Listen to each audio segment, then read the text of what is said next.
O livro de Ruth, como histórias das histórias antigas, traz a narrativa da obra da redenção. Na sua história, na vivência de Ruth, de Noemi, na vivência familiar de Noemi com Elimeleque, com Malom e Quilion, seus filhos, na vivência posterior com Boaz, você vai encontrar sinais da redenção. Nós, pela manhã, já vimos que o livro de Ruth fala dos movimentos humanos, que a gente se movimenta buscando os bons lugares, os bons resultados e a boa vida. Mas que também o livro de Ruth fala das realidades humanas. Por mais que a gente se movimente pelos bons lugares, pelos bons resultados, pela boa vida, na vida nós vamos encontrar realidades que nem sempre são favoráveis. Viver não é fácil, não é só prazer. Mesmo quem tem a Deus e se veja forte, pode se magoar na vida. E o livro de Ruth fala disso. E fala da redenção, como a redenção que chega a todas as gentes. E chegando a todas as gentes, é a redenção que vem por meio da graça de Deus. E que manifesta um poder abundante, enriquecedor. É interessante, se você for na leitura de todo o livro, e é possível lê-lo em um só dia, são 4 capítulos, e você vai encontrar alguns fatores aqui. Você vai encontrar que a hospitalidade, ela procede de Deus. Aquele que se lembra e inspira esperança. Isso está no capítulo 1 de Ruth, quando Noemi vai dizer para as suas noras: olha, eu ouvi dizer que Deus se lembrou do seu povo e que Ele está visitando a nossa terra e tem abençoado a nossa terra. Então, a hospitalidade procede desse Deus que se lembra e que visita. A hospitalidade de Deus, ela, para nós, às vezes, entra em crise, nós nos vemos com uma realidade crítica em relação à hospitalidade de Deus, quando nós sofremos. E o sofrimento provoca lamentos em nós. Quando nós passamos por adversidades. O livro de Ruth traz isso. E aí, há dias em que a gente diz assim: a minha vida está amarga. E a minha vida está amarga, e ela está amarga porque Deus a deixou amarga. Eu me lembro que quando criança, em Vigário Geral, a gente tinha lá em casa, no quintal, pés de hortelã e pés de boldo. E a gente era muito moleque. Então, eu e meu irmão pegávamos folhas de hortelã e folhas de boldo. Mastigávamos a de hortelã, muito parecida, e dávamos para os nossos amigos a folha de boldo. Quando eles começavam a mastigar, aquilo estava amargo, era ruim, era intragável. E lidar com o sofrimento, às vezes, é amargo, é ruim, é intragável, mesmo quando nós temos a perspectiva de que Deus está no controle de todas as coisas. O capítulo 2 vai dizer que a comunhão com Deus pode nos tornar pessoas uns para com os outros, e as distâncias podem ser superadas quando nós usamos da benevolência. Quando nós aprendemos a ter a riqueza de dar, pois mais bem-aventurado é dar do que receber. E aí, o livro vai dizer ainda no capítulo 3, que eu e você podemos ter desprendimentos nos relacionamentos para aconselharmos para o bem do outro, mesmo quando nós não estejamos desfrutando o bem, e para ouvirmos o que o outro tem a me dizer, mesmo que o outro tenha pouco ou nada para si mesmo. É isso que se dá no relacionamento de Ruth e Noemi nesse momento do capítulo 3. Elas estão na situação mais difícil, precisam colher das espigas que caem da colheita, colhem das sobras.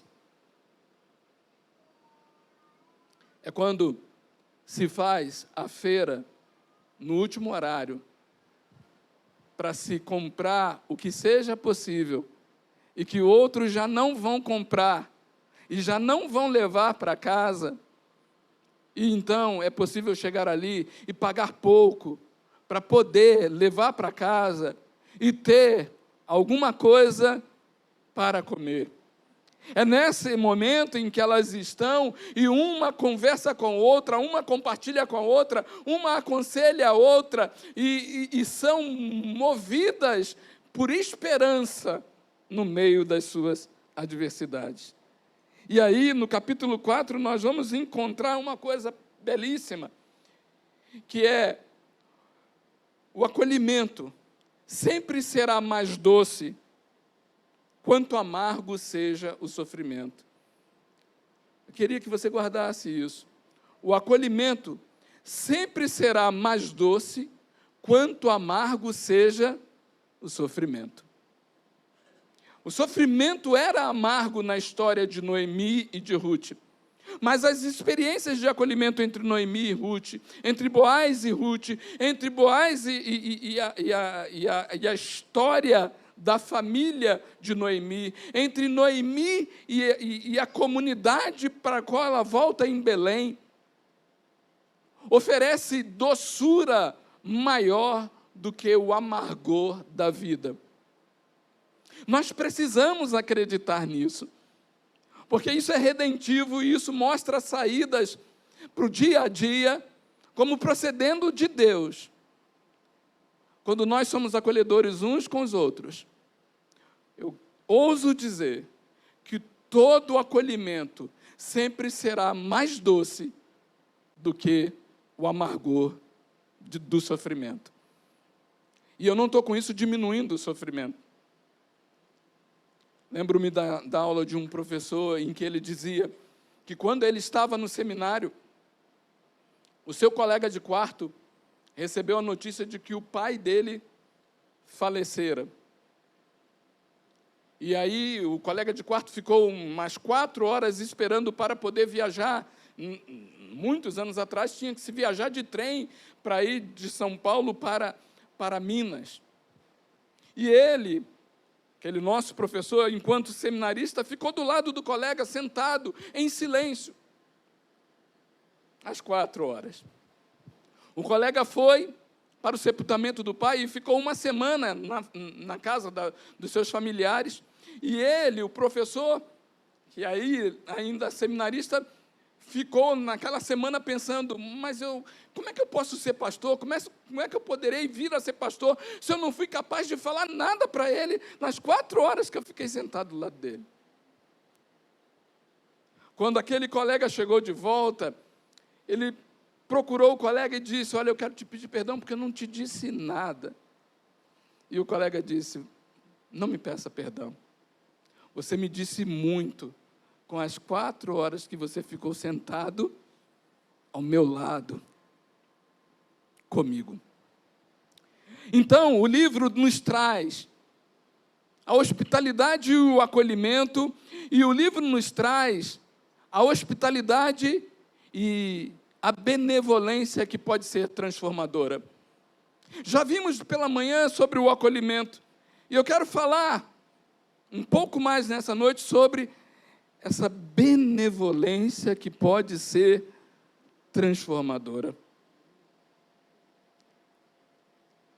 Sermos hospitaleiros, sermos xenófilos, amigos daqueles que nos são estranhos, aqueles que são estrangeiros, aqueles que são diferentes de nós.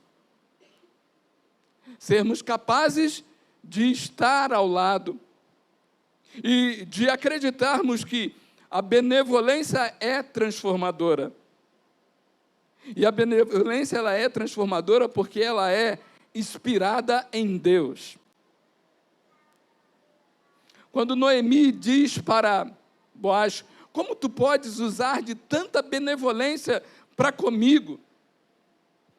É preciso voltar no capítulo 1, e voltando no capítulo 1, ler o que diz a própria Noemi, no versículo 8. Disse-lhes Noemi: ide, voltai cada uma à casa de sua mãe, e o Senhor use de benevolência para com vocês, como vocês usaram para com os que morreram e para comigo. E ela faz isso porque no versículo 6 está dito que Noemi se dispõe com suas noras a voltar para a terra de Moabe, porquanto nesta, ou da terra de Moabe, porquanto nesta ouviu que o Senhor se lembrara do seu povo, dando-lhe pão. Pode parecer simples a narrativa, e óbvio dizer, Deus se lembra do seu povo dando-lhe pão. Mas esse é um ponto teológico precioso. Quando você volta no texto bíblico, lá em Gênesis, e depois de todo o período em que Noé está na arca, o texto vai dizer: lembrou-se Deus de Noé. Quando você vai ao Salmo 80, você vai de novo encontrar a declaração: Deus lembra-se de seu povo e Deus visita o seu povo. Quando você encontra a história de José, no capítulo 50 de Gênesis, depois de passar por toda uma realidade muito difícil, adversa, e vencer essas realidades, ser colocado numa situação muito melhor, e ver cumpridas as promessas de Deus para ele e para a sua família, há uma fala de José em que ele diz assim: eu vou morrer, mas Deus certamente vos visitará.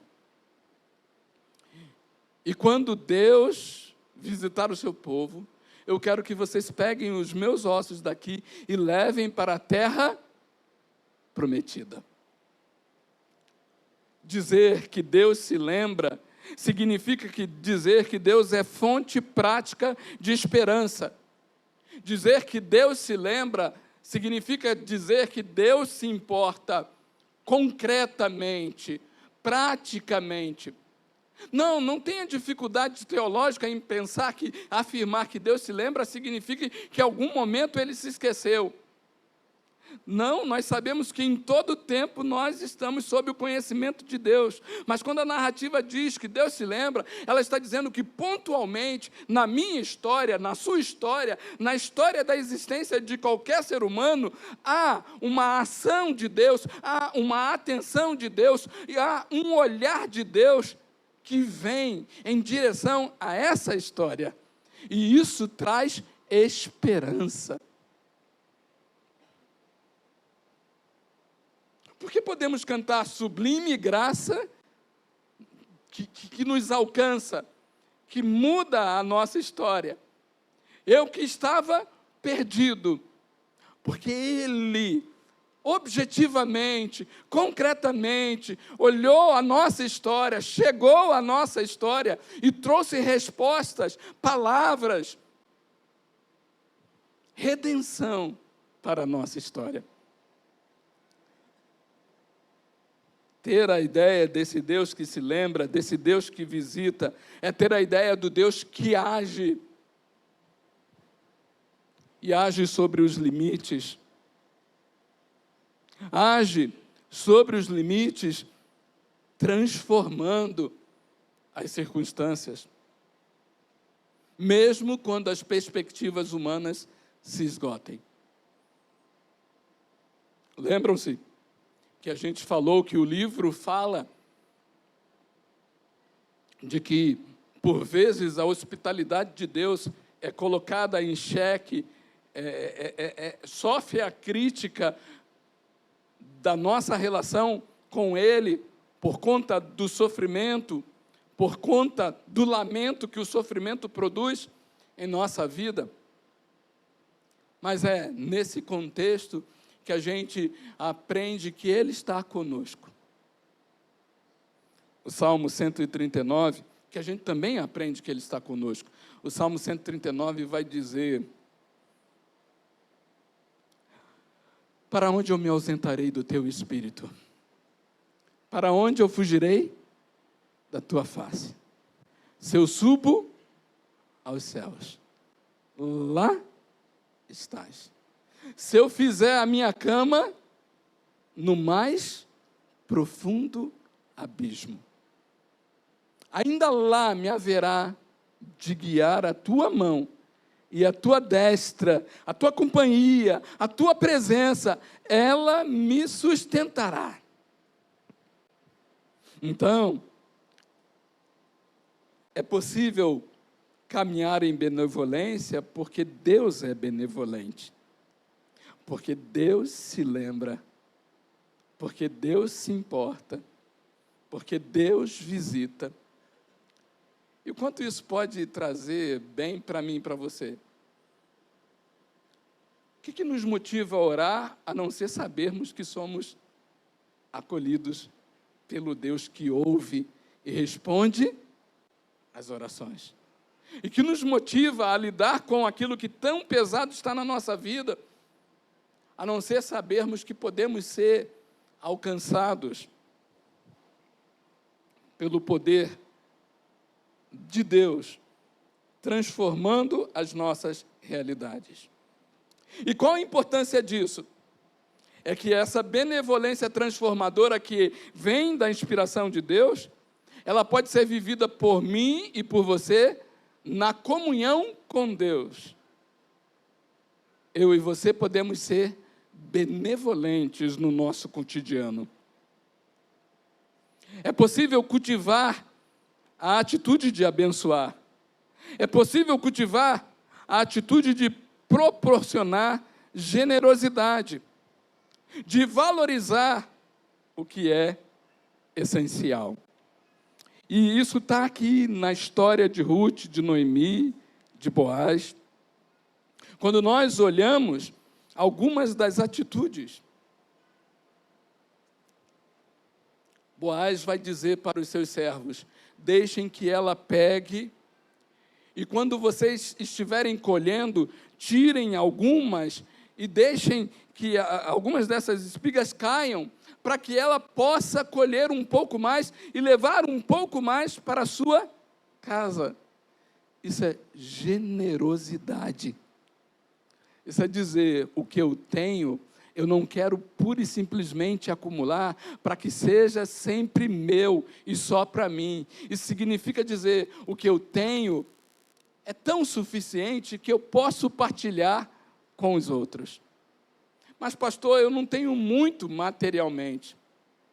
Você tem enquanto vida, você tem enquanto pessoa, você tem enquanto existência. Você pode ouvir, você pode orar, você pode aconselhar,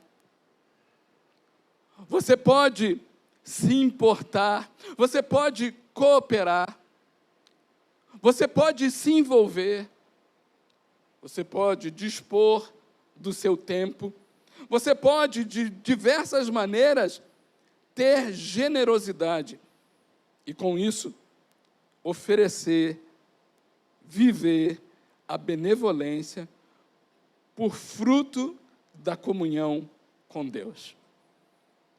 E sendo benevolente, você cultiva o desejo de abençoar. Você cultiva o desejo de ver no outro a manifestação do bem que procede de Deus. E você valoriza o que é essencial. Veja Ruth, capítulo 3, versículo 10. É quando Ruth vai deitar-se aos pés de Boaz, e ela, deitando-se aos pés de Boaz, ele diz a ela: bendito sejas tu do Senhor, minha filha. melhor fizeste esta última benevolência que a primeira, pois não fostes após jovens, quer pobres, quer ricos. É preciso entender o contexto aqui. Boaz estava no lugar do resgatador da dignidade da família de Elimeleque e de Malom, seu filho, que casara-se com Ruth.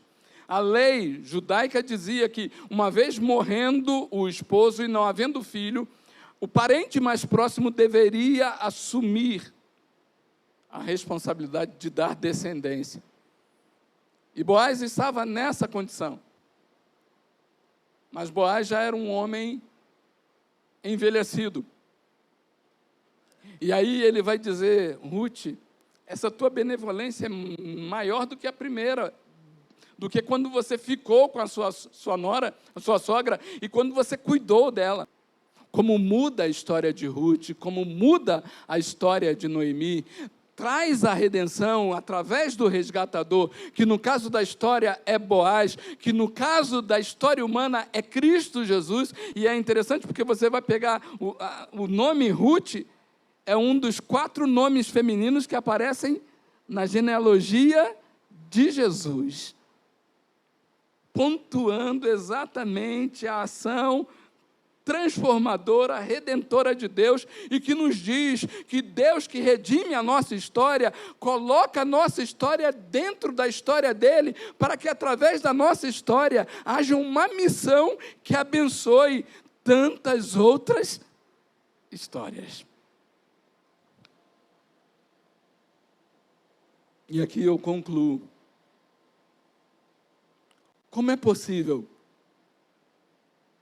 viver essa benevolência? Não suponha que haja em você perfeição para ser benevolente.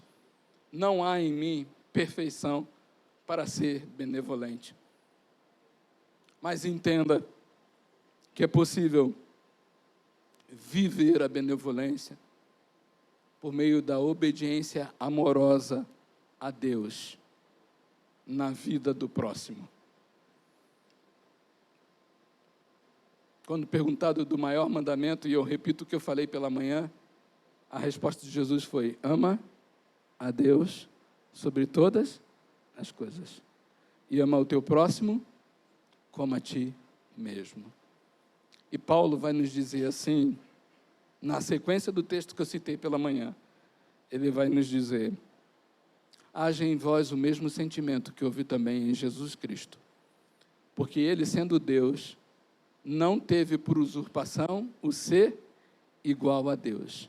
Antes a si mesmo esvaziou,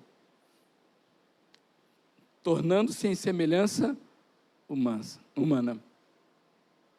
E foi obediente até a morte, e morte de cruz. É possível viver a benevolência em nosso dia a dia, se caminharmos na obediência amorosa a Deus, na vida uns dos outros.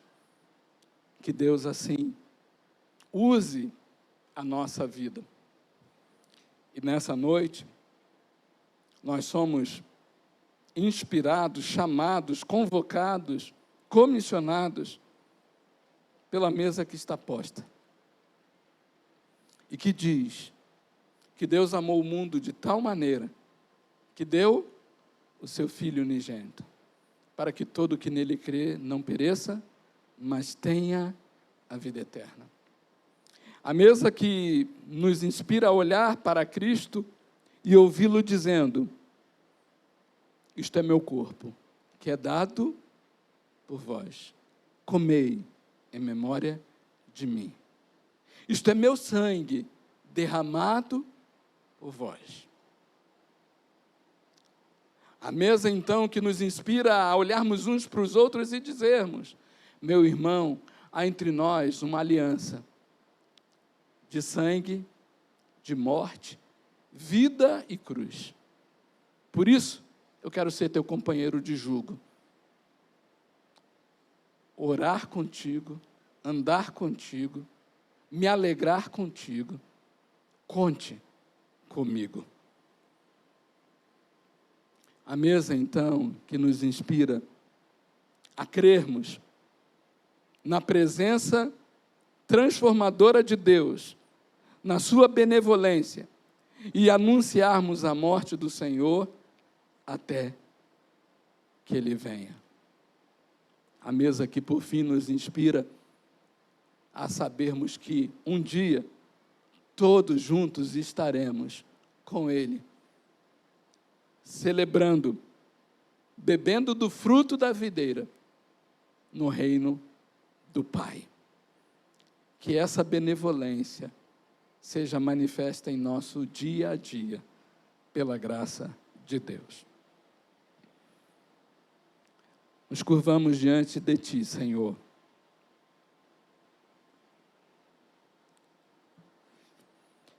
Para rogar ao Senhor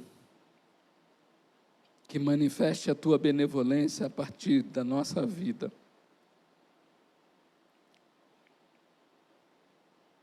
Espírito Santo de Deus, que a nossa essência como igreja se manifeste em nossos cultos, mas também para além de nossos cultos, sendo nossa vida uma expressão concreta do Teu amor.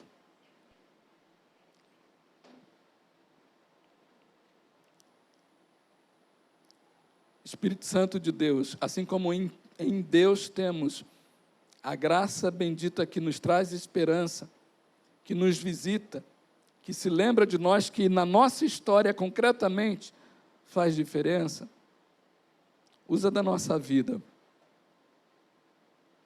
para que por meio do nosso falar, exista um compromisso de fazer o bem à vida de quem falamos. Para que por meio do nosso ouvir, exista o mesmo compromisso de manifestar o bem.